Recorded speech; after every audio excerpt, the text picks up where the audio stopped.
8वां सिद्धांत, eighth principal, वेलोपैथी minerals की कमी का सिद्धांत, Wellopathy principle of mineral deficiency. अपने अम्ल जनित भोजन यानी एसिडिक फूड को सीमित करें और मिनरल्स की कमी से दूर रहें। Limit your acidifying food and stay away from mineral deficiency. विश्लेषण, एनालिसिस। मिनरल्स की कमी से होने वाली बीमारियों पर ध्यान देने के बजाय हमें यह ध्यान देना होगा कि मिनरल्स की कमी आखिर होती क्यों है। मिनरल्स की कमी अत्यधिक मात्रा में अम्ल उत्पन्न करने वाले आहारों को खाने की वजह से होती है। मानव शरीर में मिनरल्स का एक उचित मात्रा में न होना ही मिनरल्स की कमी कहलाती है, जैसे कैल्शियम की कमी, जिंक की कमी, मैग्नीशियम की कमी, आयरन की कमी एवं अन्य। मानव शरीर को स्वस्थ बनाए रखने के लिए मिनरल्स का उचित मात्रा में होना अति आवश्यक है। आइए हम आपको समझाते हैं अम्ल जनित फूड कौन से हैं, यानी एसिड फॉर्मिंग फूड्स कौन से होते हैं और एल्कलाइन फूड कौन से होते हैं। एसिडिक में आते हैं hamburgers, hot dogs, lunch meat, candy, cookies, sugar, alcohol, soda, white bread, noodles. ये सारे एसिड फॉर्मिंग फूड्स है। ध्यान रखिएगा, इन्हें कम से कम खाना है या ना के बराबर खाना है। एल्कलाइन फूड में बीट्स, कॉलीफ्लावर, सेलेरे, कैले, apples, avocados, figs dried, lemon and Lyme's, almonds raw and socked, grep fruit. PH में अगर हम बात करें तो 7 पीएच से नीचे जो पीएच होगी, यानी कि जो 6, 5 या 4 या 2, 3 होगी तो एसिडिक पीएच कहलाएगी। 7 से ऊपर जब जाएंगे, चाहे वो 7.2 ही क्यों ना हो, जिसे हम ऑप्टिमल पीएच बोलते हैं, तो 7 से ऊपर 8, 9, 9.5, 10 ये एल्कलाइन पीएच होगी। जो खाद्य पदार्थ हम खाते हैं वे हमारे शरीर पर या तो अम्लीय प्रभाव डालते हैं या क्षारीय प्रभाव डालते हैं। क्षारीय खाद्य पदार्थ जैसे पत्तेदार सब्जियां, अंकुरित अनाज, जड़ी बूटियां, बीज एवं फल आदि, और अम्लीय खाद्य पदार्थ जैसे मांस, डेयरी प्रोडक्ट, चीनी, गेहूं, शराब और प्रोसेस्ड फूड। आज आधुनिक जीवन शैली में लगभग सभी प्रकार का आहार अत्यधिक अम्लीय हो गया है, क्योंकि वे ऐसा आहार ज्यादा खाते हैं जो अम्लीय होता है, जैसे प्रोसेस्ड फूड, शक्कर, डेयरी जैसे दूध, कॉफी, मदिरा, अत्यधिक पका हुआ आहार यानी कुक्ड फूड। जैसे कि हम जानते हैं कि हमारे शरीर का प्राकृतिक पीएच 7.4 के आसपास रहता है, जो कि होम्योस्टैसिस को संतुलित बनाए रखने के लिए अत्यंत आवश्यक है। जब शरीर का पीएच 7.4 से कम होगा तो शरीर एसिडिक हो जाएगा, जिससे होम्योस्टैसिस संतुलन बिगड़ जाएगा और शरीर को यह होम्योस्टैसिस संतुलन बनाए रखने के लिए क्षार तत्वों को बढ़ाना होगा। चूंकि कुछ मिनरल शरीर में एल्कलाइन रिएक्शन देते हैं, जैसे calcium, magnesium, sodium, potassium, zinc, manganese, chromium, selenium, iron, copper व अन्य। इन्हें ऑर्गेनिक केमिस्ट्री में अल्कलाइन रिजर्व भी कहते हैं। इसलिए शरीर इनका प्रयोग पीएच स्तर को संतुलित करने के लिए करता है। उदाहरण के लिए प्रोटीन रक्त में अम्लत्व प्रभाव डालता है और इस प्रभाव को क्षारत्व में बदलने के लिए हमारी हड्डियों से कैल्शियम को लिया जाता है, जो कि रक्त के होम्योस्टैसिस को संतुलित रखा जा सके। हमारे शरीर के अम्ल एवं क्षार को संतुलित रखने के लिए मिनरल्स अत्यंत आवश्यक तत्व होते हैं, विशेष रूप से सोडियम, पोटेशियम, क्लोराइड और बाइकार्बोनेट, यानी कि हाइड्रोजन, कार्बन और ऑक्सीजन अणुओं का संयोजन, जो बाद में होम्योस्टैसिस के सटीक संतुलन के लिए जिम्मेदार होता है। ऐसे कुछ खनिज होते हैं जो हमारे शरीर में पीएच बैलेंस को संतुलित करने में मदद करते हैं और आसानी से भोजन द्वारा प्राप्त भी हो जाते हैं। कुछ मुख्य क्षारीय खनिज जैसे कैल्शियम, मैग्नीशियम, सोडियम, पोटेशियम है। ये खनिज हमारे शरीर में एक दूसरे के पूरक भी काम करते हैं। उदाहरण के लिए मांसपेशियों को सिकुड़ने के लिए कैल्शियम की आवश्यकता होती है और रिलैक्स होने के लिए मैग्नीशियम की आवश्यकता होती है, इसलिए हमें दोनों की ही जरूरत पड़ती है। शरीर में मिनरल्स की भूमिका। एंजाइम प्रतिक्रियाओं के मिनरल सहकारक के रूप में कार्य करते हैं। मिनरल्स के बिना एंजाइम्स काम नहीं कर सकते। सभी कोशिकाओं को अपना कार्य करने के लिए एंजाइम की आवश्यकता होती है। ये हमें जीवन शक्ति देते हैं। ये शरीर में पीएच संतुलन को बनाए रखने में महत्वपूर्ण भूमिका निभाते हैं। मिनरल्स वास्तव में कोशिकाओं की झिल्ली से पोषक तत्वों के हस्तांतरण की सुविधा प्रदान करते हैं। ये तंत्रिका तंत्र में विद्युत तरंगों के आवागमन में सहायता करते हैं। मिनरल्स मांसपेशियों के संकुचन एवं शिथिलता में आवश्यक हैं। मिनरल्स शारीरिक ढांचा बनाने एवं उसे चलायमान बनाए रखने में अत्यंत आवश्यक है। यह हमारे शरीर के ऊतक के विकार को विनियमित करने में मदद करते हैं। खनिज लवणों की कमी के कारण, जैसे कैल्शियम की कमी, ऐसे कौन से कारण हैं या आहार जो कि खनिज लवणों की कमी को बढ़ाते हैं? वैसे तो कैल्शियम की कमी के कई कारण हैं, जैसे कि उम्र। अधिक उम्र वाले लोगों में अधिक कैल्शियम की कमी होती है। विटामिन डी की कमी, जिन लोगों में विटामिन डी की कमी होती है उन्हें कैल्शियम की कमी भी ज्यादा होती है। और सोडियम यानी नमक, प्रोटीन एवं कैफीन यानी चाय और कॉफी कैल्शियम के नुकसान में प्राथमिक भूमिका निभाते हैं। सोडियम, कैल्शियम की कमी के लिए सोडियम हमारा सबसे बड़ा दुश्मन है। गुर्दे यानी किडनी द्वारा उत्सर्जित प्रत्येक 1000 मिलीग्राम सोडियम के लिए लगभग 40 से 60 मिलीग्राम कैल्शियम इसके साथ चला जाता है। प्रोटीन, जैसे कि आप आहार से प्रोटीन की मात्रा बढ़ाते हैं तो कैल्शियम मूत्र के माध्यम से निकलना प्रारंभ हो जाता है। यह कैल्शियम का मूत्र उन्मूलन होता है। इसलिए जब आप अपने प्रोटीन को दुगना करते हैं तो पेशाब के माध्यम से आपके कैल्शियम का नुकसान 50% बढ़ जाता है।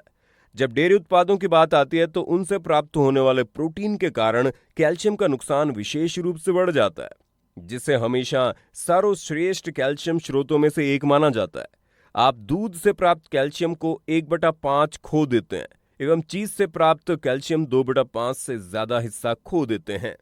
कैफीन, कैफीन भी शरीर के कैल्शियम को बनाए रखने की क्षमता को गंभीर रूप से प्रभावित करता है, क्योंकि यह एक मूत्रवर्धक के रूप में कार्य करता है और शरीर से कैल्शियम को निकालता है। शक्कर, शक्कर प्रमुख पोषक तत्वों में विशेष रूप से कैल्शियम, मैग्नीशियम और कॉपर को हमारी हड्डियों से निकाल देती है, क्योंकि शक्कर शरीर में अम्लीय प्रभाव उत्पन्न करती है जो हमारी हड्डियों से कैल्शियम के नुकसान का कारण बनती है और यह हमारे मूत्र के माध्यम से बाहर निकल जाता है। धूम्रपान, धूम्रपान शरीर के कैल्शियम के नुकसान को बढ़ाता है। मांसाहार, पशुजन्य आहार जैसे मछली, मांस, पनीर और अंडों को अम्लीय कहा जाता है। हमारी हड्डियां प्रगतिशील होती है, यह लगातार अंदरूनी रूप से टूटती एवं पुनः निर्मित होती रहती है, इसलिए हमें लगातार कैल्शियम का उपयोग करने की आवश्यकता होती है। लेकिन ऐसा कोई भी आहार जो कैल्शियम के नुकसान को बढ़ा दे, जैसे पशुजन्य प्रोटीन की अधिकता वाला आहार, हमारी हड्डियों के लिए पर्याप्त मात्रा में कैल्शियम का उपभोग करने में बाधा उत्पन्न कर सकता है। एक संतुलित आहार डेयरी के बिना, जिसमें सब्जियां, स्टार्च, फल इत्यादि हो, वो हमारी दैनिक कैल्शियम की आवश्यकता की पूर्ति आसानी से कर सकता है। यदि आप अपेक्षाकृत कम कैल्शियम वाला आहार भी खाते हैं तो हमारा शरीर इसे अनुकूलित कर लेता है। अध्ययन बताते हैं कि जब एक अपेक्षाकृत कम कैल्शियम वाला आहार यानी कि 415 मिलीग्राम पर डे का खिलाया जाता है तो हमारी आंतें कैल्शियम को अवशोषित करने के लिए ज्यादा संवेदनशील हो जाती हैं और हमारी किडनी भी इसे बेहतर बनाए रखने में मदद करती है। ठीक इसी प्रकार जब अधिक कैल्शियम वाला आहार यानी कि 1740 मिलीग्राम पर डे खाया जाता है तो हमारी आंतें अधिक कैल्शियम अवशोषण कर लेती हैं एवं किडनी अधिक कैल्शियम को मूत्र द्वारा बाहर निकाल देती हैं। ये हमें दिखाता है कि हमारा शरीर अपने होम्योस्टेसिस को बनाए रखने के लिए कैसे परिवर्तन करता है। यदि ये अतिरिक्त कैल्शियम शरीर से नहीं हटाया जाए तो ये अतिरिक्त कैल्शियम हमारे नरम ऊतकों यानी कि हृदय, गुर्दे, मांसपेशियां और त्वचा में जमा हो जाएगा, जिससे हमें कमजोर, बीमार और यहां तक कि मौत की ओर अग्रसर भी कर देगा। Sign of mineral deficiencies. These symptoms are only example. Majority of the world's population is deficient in multiple minerals. Magnesium, sleeping difficulties, muscle spasm, pain, anxiety, depression, infertility, PMS, headache, fatigue. Calcium, brittle nails, dry skin, high blood pressure, tingling in fingers, chronic itching, teeth decay. Iodine, low body temperature, spoon-like, weak nails, weakness, fatigue, swollen, sore tongue, cold hands, feet, pale skin. Zinc, weak immunity, acne or rashes, thinning hair, diarrhea, allergies, infections. Selenium, slow wound healing, low immune system, memory problems, slow metabolism, hair loss, dry hair, infertility. Potassium, abdominal bloating, cramps, heart palpitation, nausea, vomiting, ringing in ears, feeling dizzy, constipation. निष्कर्ष यानी कि conclusion, the acid versus alkaline, balance diet, 20% acidic forming, 80% alkaline forming. निष्कर्ष यही है कि अच्छे स्वास्थ्य के लिए अम्ल जनित आहार की बजाय अधिक क्षार उत्पन्न करने वाला आहार खाया जाए। इसलिए भोजन में फलों एवं कच्ची सब्जियों जैसे सलाद का भरपूर मात्रा में प्रयोग किया जाना चाहिए। हमें अम्ल एवं क्षार के संतुलन का विशेष ध्यान रखना चाहिए। इसके लिए हमें दोनों अम्ल और क्षार उत्पन्न करने वाले आहारों को संतुलित मात्रा में खाना चाहिए, लेकिन हमेशा क्षारीय आहार यानी सूजन विरोधी की मात्रा अम्ल उत्पन्न करने वाले आहारों से ज्यादा होनी चाहिए, जो कि हमारे संपूर्ण स्वास्थ्य के लिए अच्छा साबित होगा। अपने अम्ल जनित भोजन को सीमित करें और मिनरल्स की कमी से दूर रहें, यानी कि limit your acidifying food and stay away from mineral deficiency. 9वां सिद्धांत, 9th प्रिंसिपल, वेलोपैथी शारीरिक पीएच का सिद्धांत, Wellopathy principle of body pH. शरीर में संतुलित पीएच ही स्वस्थ जीवन की कुंजी है। Balanced pH in the body is the key of healthy life. विश्लेषण यानी एनालिसिस, हमारा शरीर क्षार अम्ल का स्तर संतुलित होने पर ही ठीक प्रकार से कार्य कर पाता है।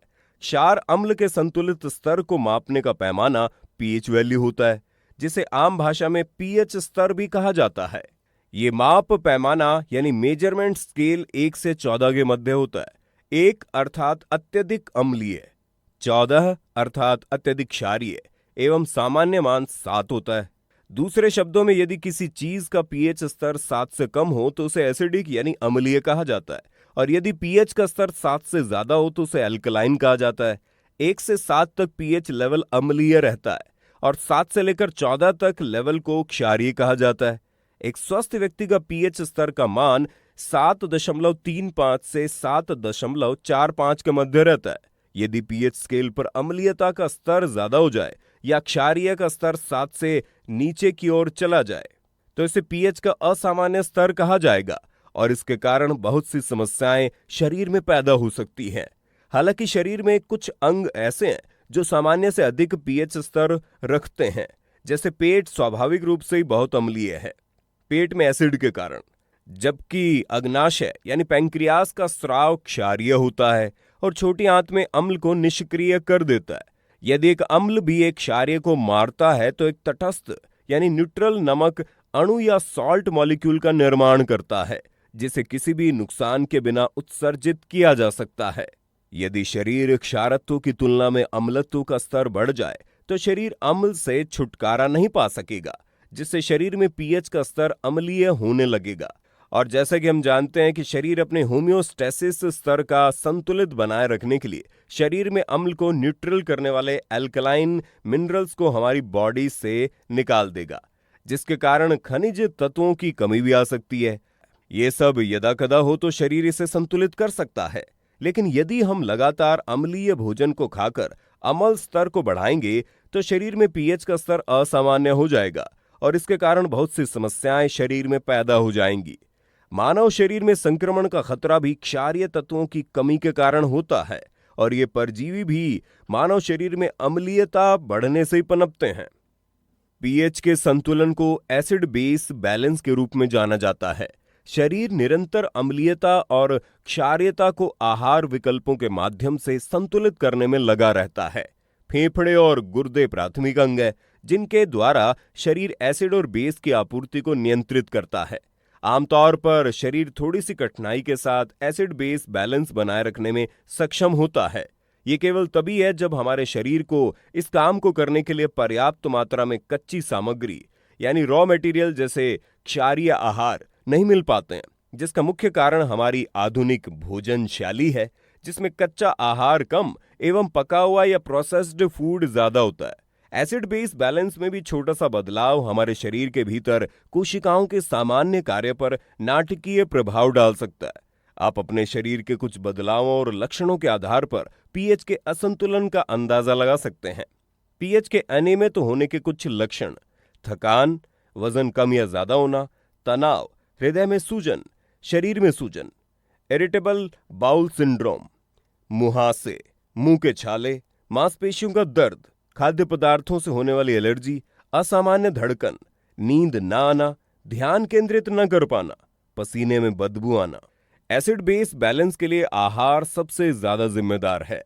एक संतुलित आहार में 2/3 क्षार उत्पन्न करने वाले आहार एवं 1/3 अम्ल उत्पन्न करने वाले आहार होने चाहिए। इसे हम 80-20 का अनुपात भी कह सकते हैं, अर्थात 80% क्षार उत्पन्न करने वाले आहार एवं 20% अम्ल उत्पन्न करने वाले आहार। खाए जाने वाले भोज्य पदार्थों का खट्टा स्वाद यहां मायने नहीं रखता।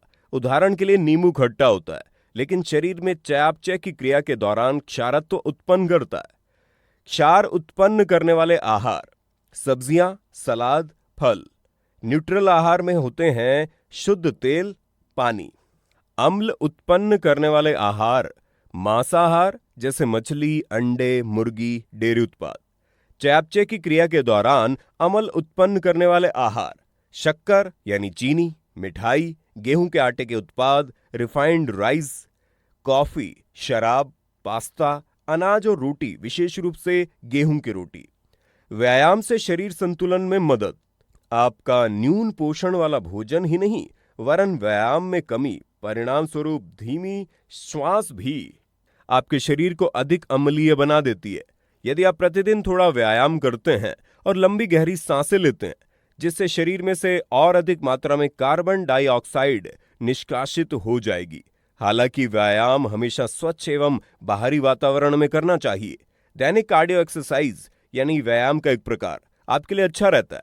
यदि आप चयापचयी अति अम्लता से पीड़ित हैं, तो आपको अत्यधिक व्यायाम नहीं करना चाहिए। इस मामले में शरीर में एनाएरोबिक जोन यानी कि ऑक्सीजन अवशोषण और परिवहन में शरीर के हृदय प्रणाली का कमजोर होना में पहुंच जाता है, जिससे लैक्टिक एसिड के कारण मांसपेशियों में पीड़ा होने लगती है और इसके अतिरिक्त शरीर में अम्ल की मात्रा भी बढ़ जाती है।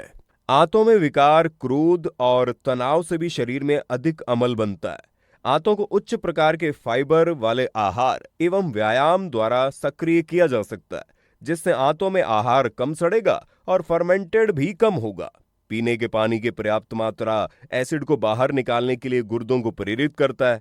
आपको लगभग 1.5 से 2 लीटर पानी दिन भर में पीना चाहिए और आपके मूत्र का रंग हल्का पीलापन लिए होना चाहिए। आपके शरीर के रोम छिद्र भी पसीने के माध्यम से अम्ल को बाहर निकालते हैं।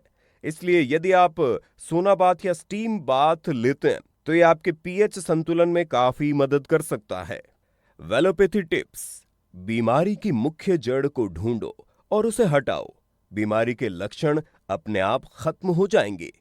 पीएच क्यों महत्वपूर्ण है? हमारा शरीर एक कोशिकीय स्तर पर जीवित रहता है, वह मर जाता है क्योंकि हमारा शरीर खरबों जीवित कोशिकाओं का समूह है। यदि हमारी कोशिकाएं स्वस्थ है तो हमारा शरीर स्वस्थ है, और यदि हमारी कोशिकाएं स्वस्थ नहीं है और यदि वे विषैले वातावरण में रहती है, तो हमारा शरीर भी स्वस्थ नहीं रह पाएगा। याद रखिए, शरीर की प्राकृतिक अवस्था स्वास्थ्य है, बीमारी नहीं। मानव शरीर में लगभग 10 गैलन द्रव्य होता है, इसलिए हमारी कोशिका एक महासागर में तैर रही है, जो कि या तो वो अम्लीय है या तो तटस्थ यानी न्यूट्रल या क्षारीय है। शरीर की प्रणालियां ऐसे वातावरण में सबसे अच्छा काम करती हैं जो कि तटस्थ से थोड़ी मात्रा में क्षारीय हों। हालांकि कुछ महत्वपूर्ण अंग जैसे पेट बहुत अम्लीय पदार्थ उत्पन्न करते हैं और उत्पन्न अम्ल को संभाल कर रखते भी हैं। रक्त का पीएच थोड़ा क्षारीय होना चाहिए, यानी कि 7.35 से 7.45 तक। इस श्रेणी के नीचे या इसके ऊपर का मतलब है शरीर में किसी भी रोग के लक्षण पाए जाएंगे। 7.0 पीएच तटस्थ यानी न्यूट्रल है। 7.0 से नीचे यानी कम पीएच अम्लीय है और 7.0 से ऊपर ज्यादा यानी कि क्षारीय पीएच होता है। 6.8 के एक रक्त पीएच जो केवल थोड़ा अम्लीय होता है। आपको कोमा में डाल सकता है या आपको मृत्यु तक भी ले जा सकता है। इसलिए शरीर रक्त के पीएच को संतुलित बनाए रखने के लिए एड़ी चोटी का जोर लगा सकता है, जिसे हम रक्त का होम्योस्टैसिस संतुलन कहते हैं। उच्च शारीरिक अम्लता, एसिडिटी। एसिडिटी हम इंसानी प्रजाति की एक आम समस्या है, क्योंकि हमारे आहार शैली में हमने अत्यधिक अम्ल उत्पन्न करने वाले आहारों को शामिल कर लिया है। ऐसा आहार शरीर में मुक्त कणों के बनने का मुख्य कारण होता है। जब शरीर में सामान्य खनिज भंडार खत्म हो जाते हैं, तो शरीर रक्त पीएच एवं शारीरिक अम्लता को नियंत्रित करने के लिए हमारी हड्डियों एवं अंगों से मिनरल्स को निकालना प्रारंभ कर देता है, क्योंकि इसे रक्त के पीएच को किसी भी परिस्थिति में संतुलित रखना अनिवार्य होता है। परिणाम स्वरूप हड्डियां मिनरल्स की कमी के कारण खोखली होना चालू हो जाती हैं और अंग मिनरल्स की कमी के कारण अपना स्वाभाविक कार्य पूरी क्षमता से नहीं कर पाते। समय के साथ ये अंग मांसपेशियां और हड्डियों को कमजोर कर देता है।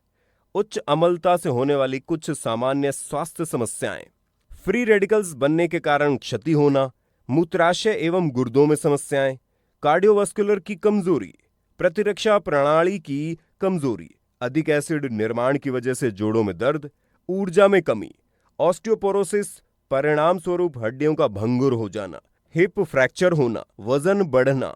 उच्च अम्लता के कारण गलत भोजन शैली एसिड क्षार असंतुलन का प्राथमिक कारण होता है। इसके अलावा तनाव, गलत जीवन शैली जैसे समय पर भोजन न करना, समय पर न सोना, तला गला आहार का अत्यधिक सेवन, शक्कर, शराब, पका हुआ भोजन, बीड़ी सिगरेट या अन्य धूम्रपान करना, तंबाकू, गुटखा, खैनी, भांग इत्यादि नशीले पदार्थों का सेवन, भोजन में कच्चे आहार जैसे सलाद, फल को शामिल न करना या जरूरत से कम खाना आदि। शरीर में विजातीय द्रव्यों की अधिकता से शारीरिक पीएच का मान बढ़ जाता है। हमारा शरीर इस बढ़े हुए पीएच को सामान्य करने का भरपूर प्रयास करेगा। यदि आहार में क्षतिपूर्ति करने के लिए पर्याप्त खनिज नहीं है, तो कोशिकाओं में एसिड का निर्माण होने लगता है, जिससे स्वास्थ्य में गिरावट आने लगती है। इसके अलावा उच्च अम्लता का मुख्य कारण प्रोसेस्ड फूड और अधिक पका हुआ भोजन भी है, जो कि पाचन प्रक्रिया के दौरान अत्यधिक अम्ल उत्पन्न करता है। अधिकतर मांसाहार से उच्च अम्ल उत्पन्न होता है, जैसे मांस, अंडे और डेयरी उत्पाद। इसके अलावा कुछ भोज्य पदार्थ पाचन प्रक्रिया के दौरान क्षारत्व उत्पन्न करते हैं, जैसे सब्जियां, सलाद, फल आदि। हम इन क्षारीय आहारों को कम खाते हैं, जिससे भी शरीर में अम्लत्व बढ़ जाता है। इसके अतिरिक्त हम अम्ल उत्पन्न करने वाले अन्य आहार जैसे गेहूं की रोटी, मैदे की रोटी, बिस्किट, चीनी, कॉफी, चाय, सॉफ्ट ड्रिंक्स और शराब का सेवन अधिक करते हैं, जिससे शरीर में अम्लत्व बढ़ जाता है। इलेक्ट्रोलाइट्स एसिड बेस बैलेंस को कैसे प्रभावित करते हैं? Acid base connection. The main electrolytes in body fluid: sodium, chloride, magnesium, calcium, potassium. Electrolytes शरीर को स्वस्थ रखने में महत्वपूर्ण भूमिका निभाते हैं। इसकी मदद से शरीर के मुख्य अंग अपना काम ठीक तरह से कर पाते हैं। Electrolyte sodium, potassium chloride, bicarbonate, magnesium chloride आदि का मिश्रण है, जो दिल से लेकर दिमाग और किडनी तक को सुरक्षित रखने का काम करता है। जब निर्जलीकरण के कारण आपके इलेक्ट्रोलाइट स्तर संतुलन से बाहर हो जाते हैं, तो आप एसिड बेस असंतुलन का अनुभव करते हैं। विशेष रूप से आपका पीएच स्तर कम हो जाता है, जिससे मेटाबॉलिक एसिडोसिस हो जाता है। लक्षणों में भ्रम, थकान, सिर दर्द और हृदय गति में वृद्धि शामिल है। पीएच को संतुलित कैसे करें? अच्छा संतुलित स्वास्थ्य बनाए रखने के लिए आपको अपने आहार में 60 से 70% क्षार उत्पन्न करने वाले आहार एवं 30 से 40% अम्ल उत्पन्न करने वाले आहारों को शामिल करना होगा। याद रखिए, अच्छे स्वास्थ्य को प्राप्त करने के लिए एसिड बनाने और क्षार बनाने वाले आहार के मध्य संतुलन होना अति आवश्यक है। यदि आप किसी बीमारी से ग्रसित हैं और प्राकृतिक रूप से स्वस्थ होना चाहते हैं, तो 80% क्षार उत्पन्न करने वाले आहार और 20% अम्ल उत्पन्न करने वाले आहार का उपयोग करना चाहिए। आमतौर पर क्षारीय बनाने वाले खाद्य पदार्थों में निम्न खाद्य पदार्थ शामिल है: लगभग सभी प्रकार के फल, हरी सब्जियां, मटर, सेम, मसूर, मसाले, बीज, नट्स और अम्ल उत्पन्न करने वाले आहारों में मांस, मछली, अंडे, डेयरी प्रोडक्ट, रिफाइंड अनाज और फलियां। एक अम्लीय शरीर बीमारियों के लिए चुंबक के समान कार्य करता है। आप क्या खाते हैं, क्या पीते हैं, इसका सीधा असर आपके पीएच स्तर पर असर पड़ता है। आपको एसिड और क्षार दोनों की जरूरत होती है। स्वास्थ्य की कुंजी में दोनों में उचित संतुलन होना चाहिए। वेलोपैथी टिप्स। कोई भी व्यक्ति जन्म से बीमार नहीं होता, वो तो तन मन भोजन में असंतुलन से बीमार होता है। निष्कर्ष यानी कंक्लूजन, हमारा शरीर हमें लगातार पुनः निर्मित करता रहता है। हम वास्तव में वो व्यक्ति नहीं जो हम पिछले साल थे। उदाहरण के लिए, हमारा शरीर हमारे पेट की अंदरूनी सतह प्रत्येक 5 दिन में परिवर्तित या पुनः निर्मित कर देता है एवं हमारी त्वचा की सतह प्रत्येक महीने में पुनः निर्मित हो जाती है। हर 3 महीने के दौरान आपका कंकाल, हर 6 सप्ताह के दौरान आपके यकृत और लाल रक्त कोशिकाओं को प्रतिस्थापित होने में लगभग 120 दिनों का समय लगता है। हमारा शरीर लगभग 1 अरब मृत कोशिकाओं को प्रतिदिन हटा देता है। How your body rebuilds itself in less than 365 days.